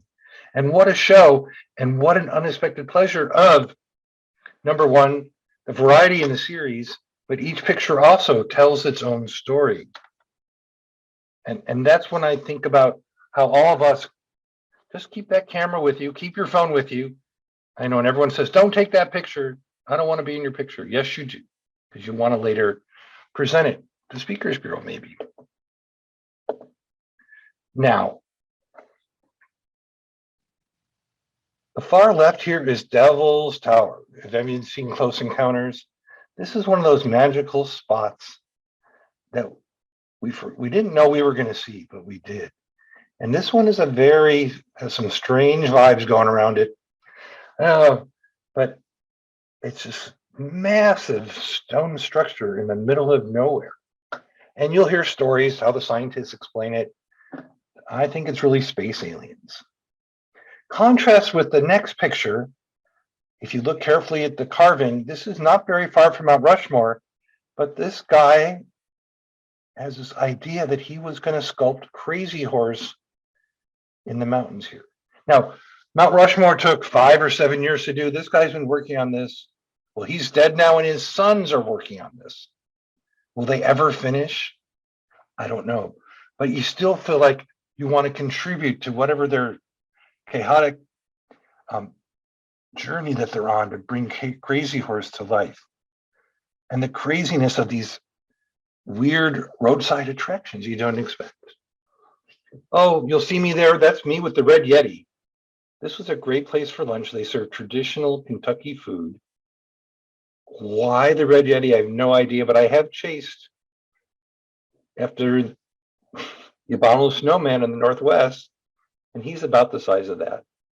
Now, we've talked about whiskey and Tennessee whiskey after the Kentucky bourbon. There I am standing next to my hero, Jack Daniels. Well, need I say more? And if you haven't tried whiskey, well, you need to try the Jack Daniels, even though it's not my favorite, but nonetheless, he used the spring water and invented a process called the charcoal filtering, the Tennessee whiskey style. And that's the most more important than the bar code that Michael Alexander's father invented. Now, the far right, this is from Wall's Drug, South Dakota. That's my wife standing next to Wyatt Earp. Now, my wife is an Earp. She's actually related to Wyatt Earp. And what a great surprise to find her distant relative. He's a tall fellow there. What a great, anyway, when an Earp meets an Earp, it's a great experience. But see, each picture tells its own story. And I was ready with that camera or gave my camera to someone to take that picture. And this is how you tell a story. And these are all their own red side attractions. Oh, Michelle, you're going to try. I can't read and talk at the same time. But yeah. Now, finally to whiskey. We went to as many distilleries as we could find. I only brought home 45 bottles of whiskey. Oh my. So the top left is the owner and distiller from this Pennington distillery outside Nashville. Now, when I buy whiskey at a craft distillery, I always ask someone, is the owner here? Is the master distiller here? And they go, well, yeah, he's over there. Carter's over there. He's trying to fix the bottling line. So I'm fearless. I just go over there and I go, are you Carter? He goes, yes. I go, I want to buy your special whiskey that you only sell here at the distillery, but will you sign it for me? And he goes, absolutely. And I go, what about your bottling line? I go, you're buying whiskey. I need to sell whiskey. I don't need to fix the bottling line. And he wrote a really nice note there about, Michael, enjoy your trip. See you on the rebound there. Now, how cool is that? And now that bottle's so special, I don't know if I'll drink it. The middle picture, this guy was a Division I baseball star, but he gave it all up to make whiskey. And that middle bottle there, you'll see that not only does he sign it, but his dog puts his paw print on the whiskey. How do I drink that one? But the best part of this trip, on the right picture, you'll see that copper item is called a whiskey thief. Now, I could do a talk on this. In the old days, the people working in the distillery, when they had a break, they would carry this with them, hide it in their pants leg, and they'd stick this in the little hole in the barrel and taste whiskey. And no one would be the wiser because the barrel didn't have to be open.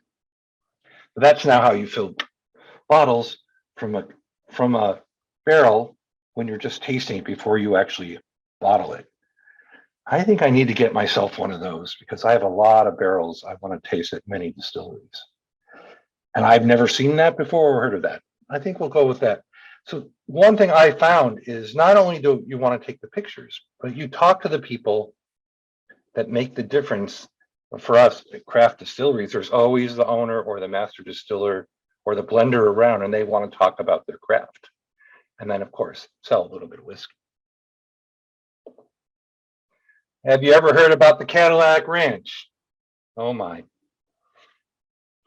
So this guy in 1974 decided to stick a bunch of old Cadillacs in an empty cornfield, Now, I try to tell the story here. So the Cadillac Ranch picture, you see in the distance these Cadillacs, and now we'd heard of it, but until you see it, you can't really believe it.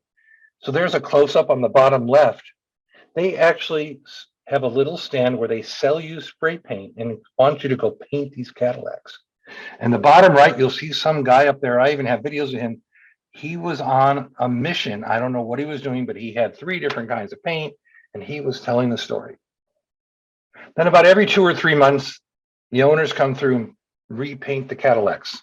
One year, it was Mother's Day, they painted them all pink. Another time, they were all black for Black Lives Matters. Sometimes they're all white. And they do different things like that. Now, I don't know about you, when you travel across the country, is this a thing you would stop at? Well, again, if you're talking about another roadside attraction and stories to be told and pictures to be taken, I highly recommend this one because it's really kind of a quirky place.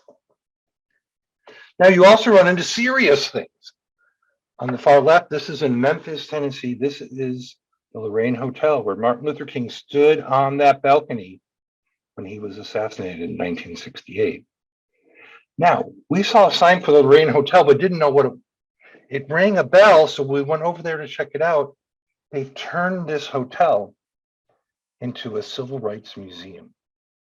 And the parts of this, the motel room where Martin Luther King stayed with his team is exactly how it was left. Those are the original vehicles that were in that parking lot. And then you think you're on vacation, all of a sudden you're learning about the civil rights movement in a way you didn't expect. And that this hotel where tragedy happened now becomes a place where people learn about civil rights. And now that's a pretty amazing, unexpected roadside attraction. On the right, we were cruising through southern Minnesota and Eva said, oh my God, we're only 30 miles from where Buddy Holly's plane crashed and he was killed the day the music died. So we went, this is actually right by the cornfield where that plane crashed all those years ago in the 50s, 56, I think. And then we went into town to the Surf Ballroom, which is the last place that they had played their concert. Now that is a quirky, now Buddy, why those glasses like that for people who know music? That Buddy Holly wore those black rim glasses because he was a great singer, musician, but a kind of a nerd when it came to the look. He was the opposite of cool. And does each of those frames capture the essence of what we're talking about in a photograph that tells a story? Now, yesterday and today, on the left, on the bottom left, you'll see, oh yeah, that's me in 1977. Look at that hair, look at that beard, wearing my cat hat in Colorado. Next to that is the same picture in the same location with the same, sign. Well, they modified the sign a little bit in October. Now I think I look the same. Yeah, sure, my hair is gray. I don't have any hair on top. My beard's gray. But have you ever thought about going back to a place of an iconic picture of your youth and redoing that picture? Now on the right, this is a bridge outside of Taos, New Mexico. And when I showed this to my friend Plum in New York, he said, Michael, I have a picture of you when we were going cross country of you standing on that bridge in 1977. I must have only had one hat in those days. But how cool to remember those and to tie it back. So think about also that. Go back to some important event of your life where you have a great picture and reenact it. Why not? And then, for you, the Empire. Now, you pass by the dinosaurs every time you go to Palm Springs. But how about this one at Christmas time, dressed up like a little elf? The bottom left there is my favorite burrito place, Rosa Maria's, for those in the Redlands area. And who hasn't been to Hadley's for a date shake and an iconic Inland Empire sunset? So even close to home, you can find. So when's the last time you stopped and looked at those dinosaurs? I know, fight the tourists off so you can get that picture. Now up in the Bay Area, I came home.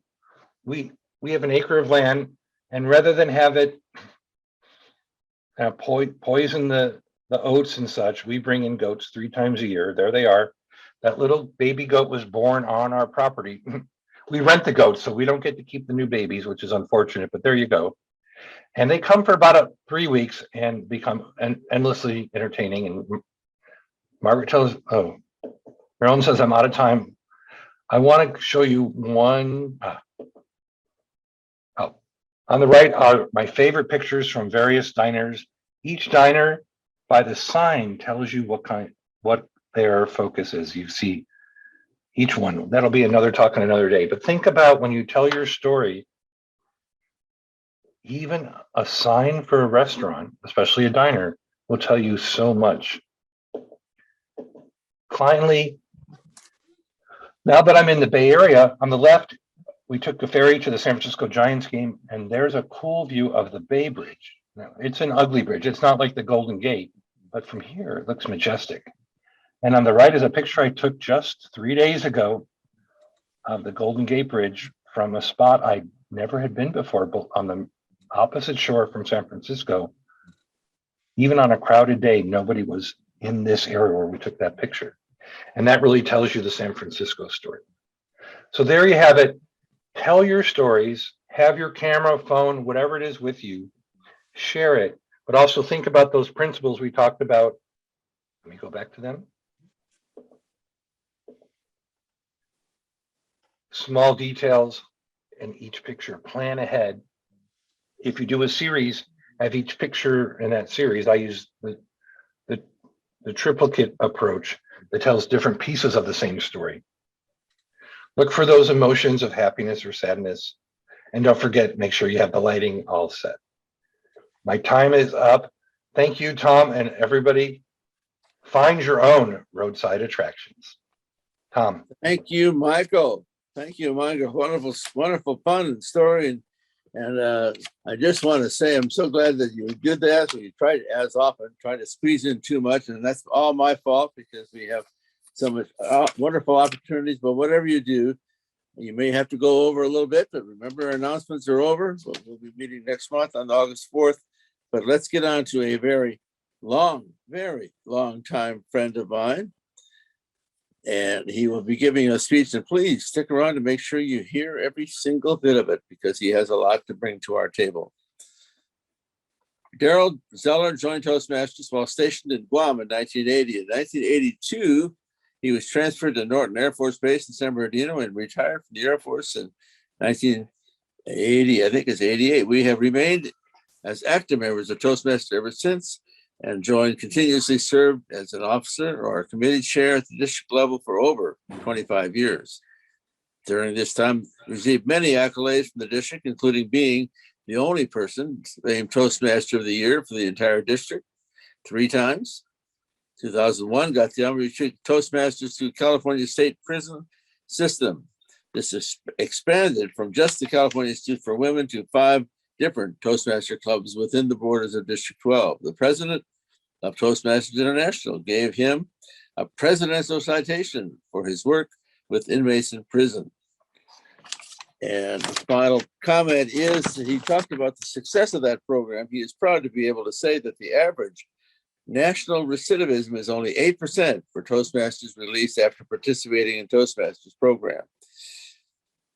While working with inmates in the California Institution for Women, Daryl got to know 2 of Charlie Manson's followers, Susan Atkins and Leslie Van Houten. Our final speaker of the evening, past district governor, Daryl Zeller.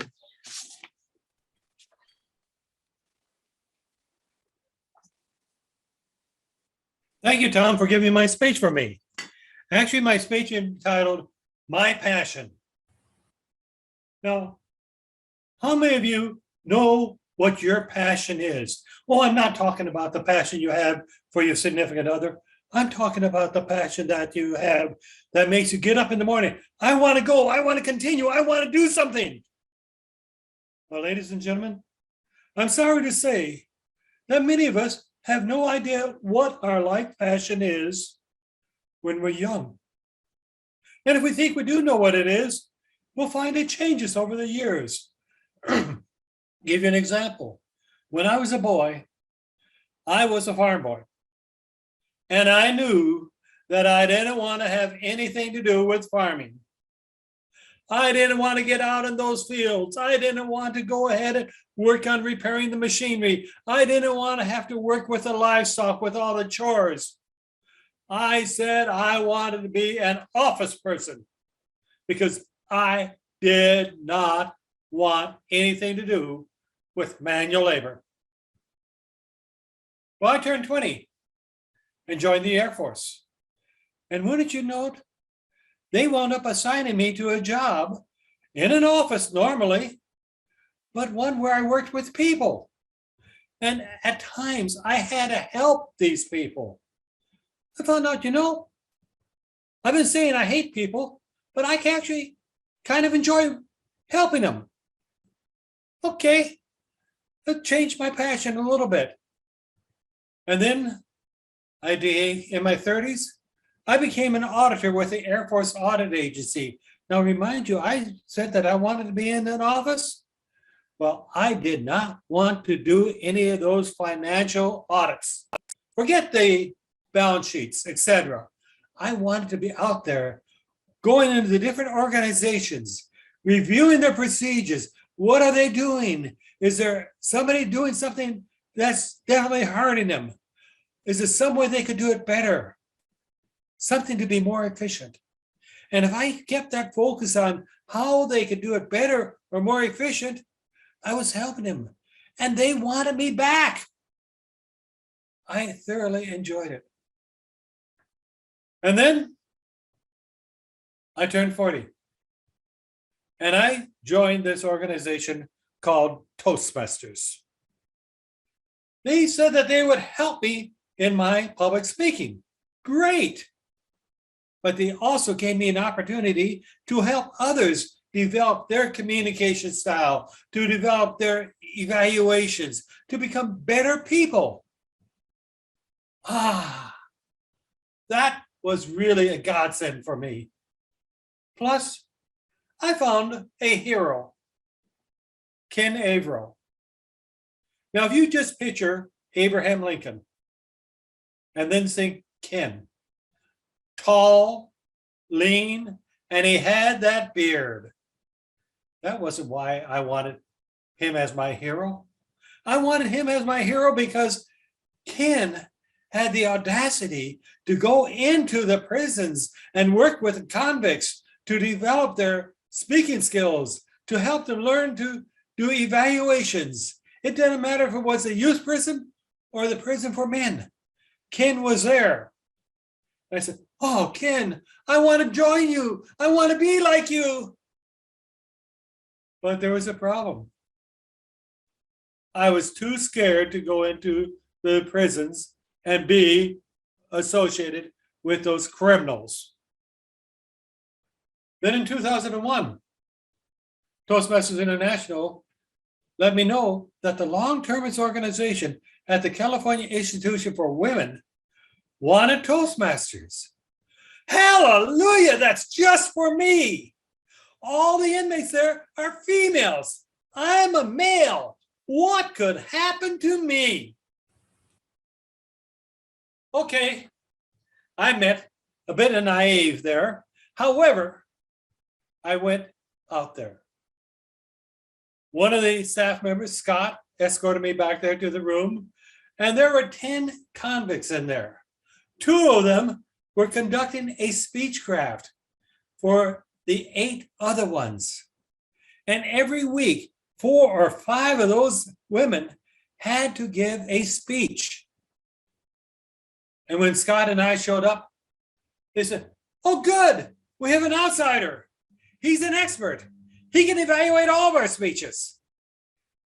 What a challenge I thought that would be. But I said, okay, do it. So I got up there. I sat down in the front row, and things were going along fine until Judy gets up. And she flat out stands right over me, comes up about 6 inches away from my chair, looks down at me and says, I can lick any man there is, and you had better believe it. I did. Judy was over 6 feet tall. She outweighed me, and it didn't look like she had any fat on her body. Came time for me to evaluate her. I evaluated parts of her speech on how her delivery was, the projection, the enunciation, the organization, and I completely ignored that obvious challenge or threat that she had thrown out at the beginning of her speech. Well, the meeting ended, and as Scott went and took me back to the gate, he said, do you know what the long-termers are? I said, well, I imagine it's the women that have got long sentences. He says, yes, a minimum of 15 years. And 8 of those women in there are in there for murder. What could happen to me? Oh, well. The next week, I wasn't able to go back because they had a different commitment. But another week later, I went back, and as Scott and I were walking down the sidewalk to the educational building, we heard somebody shouting, "He's back!" The women thought that Judy had scared me away. Well, I stayed with that group, and they held that speechcraft not for 8 weeks, but for 3 solid months. I don't know where they got the materials from, World Headquarters, or how they got them, but they got them. And in that 3 months, they had gone through almost the entire basic manual that we had for Toastmasters. Okay. Then they proceeded to say to me, "We want a regular club here." I said, "We have a few problems with that. One, you need to have a minimum of 20 members to charter a club." "No problem. We've got about 30 women on our waiting list wanted to join." I said, "Okay, 2, money. How are we going to get the money to finance this club?" "No problem. In the prison system, periodically, they allow us to do a food sale, picture sale, some type of sale. And the profits from those sales go to the different organizations within the prison for the benefit of the entire membership. And the long-termers organization has around $10,000 in their funds. They will be happy to pay that. All right. Number 3, as you've noticed, I do not allow any cussing, any vulgarity, and you have to be able to police yourself. No problem. We will do that. This is the 4th thing is, don't expect me to give you any information about anybody outside of the prison. I don't share any of that information. Likewise, I will not share with the people your names. Well, I might tell them some stories that happen in here, but I'm not going to tell them your names. Agreed. So we formed the Freedom Speakers. And then 3 months later, they came up to me and they said, "Mr. Zeller, we've got 40 or 50 more women on our waiting list. Can we form a second club?" I said, "Well, remember the issues. We need to have minimum of 20, not more than 25 in the club. We need to have finances. There will be no vulgarity. And this is Las Vegas. What goes on in here stays in here. It does not get spread out." Agreed. And the Liberty Speakers, or the long-termers organization, will be very happy to charter the second club. So we chartered the Liberty Speakers. Well, inmates have their own communication network, as you can expect. California Institution for Women is in Chino. The women at the California Rehabilitation Center heard about these clubs in Chino, and they said, "Wait a minute, we want a club." And at that time at the Rehabilitation Center, they had about 700 or 800 women up on top of a hill, separated from 15 or 1,600 men down on the bottom hill by a fence. Again, they agreed to the finances and everything. We formed the Enchanting Toastmasters.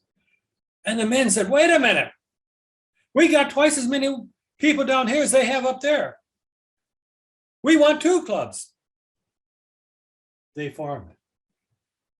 The word got out to the California Institute for Men. They wanted a club. Out to Blythe at the Chuckawalla Valley State Prison and at the Ironwood State Prison in Blythe. All of a sudden, we had a total of 12 regular clubs throughout our district in the prisons. We don't have them anymore, but that's beside the point. We had them at that point in time. Each one of them agreed to the rules. And as far as vulgarity and policing themselves, let me put it this way. One gentleman was the president of his club out in Chuckawalla. he became a disturbance. And the members of the club escorted him out, not to return. I'll call him gentleman, at the California Rehabilitation Center was proud to express the fact that this was his 9th time in prison. And he started one of his speeches. I wasn't there that night. He started one of his speeches using the N word and the F word. The fellow Toastmaster said, wait a minute, that's offensive. You must stop. He told them exactly what to do with themselves, and they escorted him out physically, never to return. Yes, they policed themselves. But we want to get back to the women's prison, because that's the one that I really stayed with all these years. And on that prison, shortly about 2 or 3 years after they formed the first club, I happened to be at a Toastmaster function in which the warden, John Dovey, was being recognized. I happened to be telling about one of the women who came into the club. She was approximately 50 years old. She walked around, head down, shoulders slumped over. She knew she didn't have anything worthwhile in her life, and she was just waiting to die. After a few months in the club, she was out there walking around, head high, a bounce in a step and a smile on her face. Warden W looked at me and he said, you're talking about Mary, aren't you? Yes, I am. Now, this is something that I really enjoyed to recognize, that the warden saw the difference in the people that we're working with. Now, I can tell you, it hasn't been all successes. In my 20 years of working with the inmates at the California Institution for Women, I've had one person who was released, went and came back. And the story goes that she was in the Toastmasters Club. She was so enthusiastic about it that when she got released, she found a Toastmasters Club out there in her community. She went to join it. And actually, she was still a guest. But after the meeting adjourned, the member said, come on with us. We're going to have a meeting after the meeting. And some of you may remember how important those things were. Well, she joined him. It was in a facility that they served adult beverages. Although she said no, she didn't want any beverage, that was a violation of her parole. She came back for 120 days. She served that 120 days, and I haven't seen her since. Haven't heard anything from her since. I've had other people, and Tom and Connie know this one. I met her at the California Rehabilitation Center. And when they closed down the Rehabilitation Center for Women, they moved her out to the Institution for Women. Shortly after she got there, she saw another one of the inmates choking to death. She quickly went and grabbed that woman, performed the Heimlich maneuver, saved that girl's life. Now, I'm just going to call her Louise. Louise said that she got 3 months off from her sentence for that simple fact. And I saw her, as well as Tom and Connie seeing her, at a Toastmaster function a couple of years later, where she's been out of jail. And she's doing great. She came into the Toastmasters, but she realized that I was also a member of that district, and consequently, she went to make sure she did not attend any additional Toastmasters functions where I would be present, for the simple reason, for me to associate with one of the inmates before they have been completely cleared of their Department of Corrections number is a felony.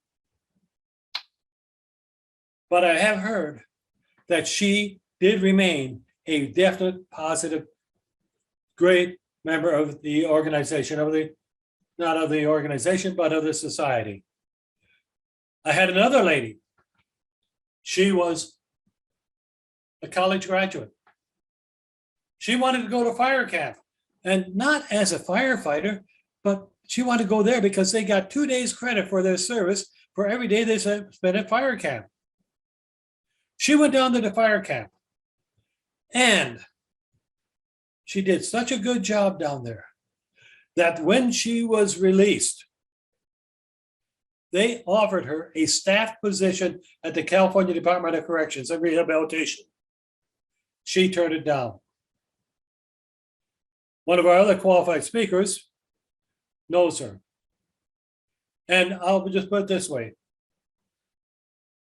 Mary has told me that this lady is definitely a positive influence in the neighborhood. What can I say? Toastmasters International decided a few years ago, is our program actually doing any good? So they picked out a committee to go out and do a survey 1 year. And the best information that they were able to come up with was that for those convicts who had been in the Toastmasters program within the prison, they got released and then returned to prison within 3 years. That rate was 8%. And you compare that to over 70% of the general population is back in jail within 3 years. Are the programs making a difference? Yes, they are. I've had a couple of the wardens tell us how much it has improved on the yard because of the Toastmasters program. Of course, I'm going to share a little bit sad story. One name I will mention, and that is Susan Atkins. She was one of Charlie Manson's girls. Now, one of the fellows that was working with me out at the Institution for Women kind of indicated to me that the sun rose and set on Susan. And I could believe that. He really felt that because about 90% of the inmates put Susan on this pedestal. And it seemed like she was essentially running the entire organization. Well, I told this gentleman, you and I have completely different opinions. She tried to manipulate me. She's a world-class manipulator. I don't think she's worth a hoot. And Susan has since passed on. But I saw another one of Charlie's girls. I wasn't going to mention her name, even though Tom already did.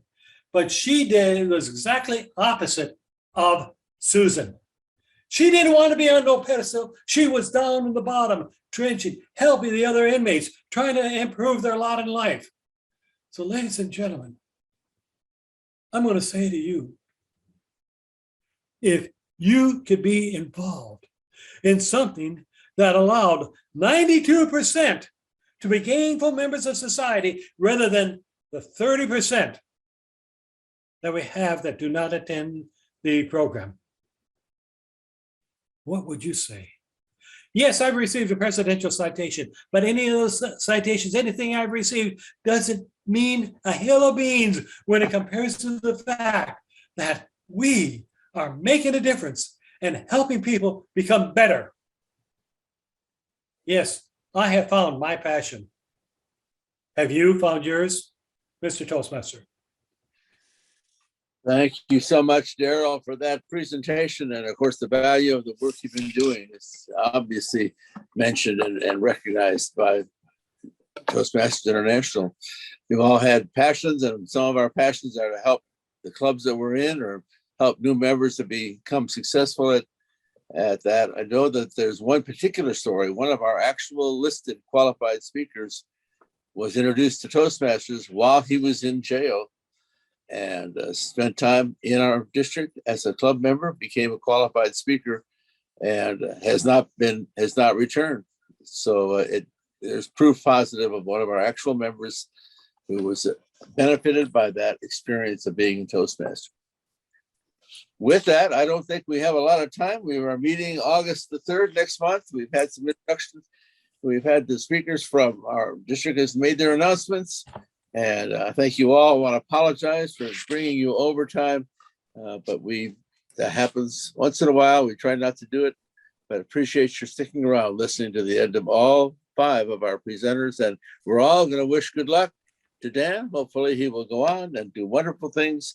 And we will see him in Nashville on stage while we attend. I think we'll be able to attend virtually the International Convention in August. With that, thank you all of my helpers, Rob, Marilyn, and all the presenters of this evening for this evening's event. Thank you for being here. Good night.